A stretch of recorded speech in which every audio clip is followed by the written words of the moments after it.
Hello and welcome back to another Understand Your Buyer video. In this video, we're looking at the cropped effect. So what is it?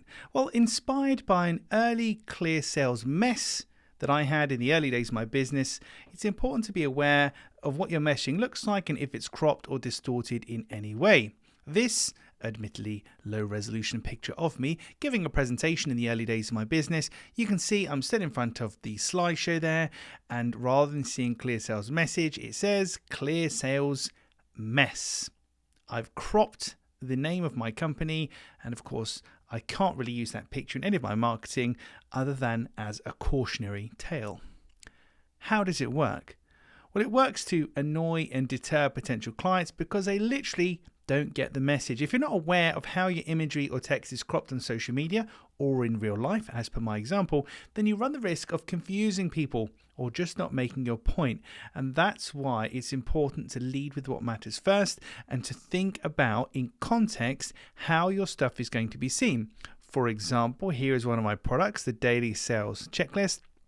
This is in a little image segment here on a website. This is the competition, and look, they're cropped. You can't actually see what they say, but you can see that clearly. So taking the time to make sure that's visible means that I may have an edge over these people, or certainly at first glance you know exactly what this is and you're not quite sure, you can probably guess, but you're not quite sure what these things are. So how can you use it? Well, social media is the common culprit here. Be mindful of not just character limits, but how and where things display.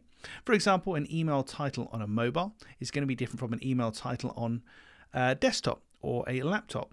Your LinkedIn headline on a desktop might be fine, but on a mobile it might be very, very different.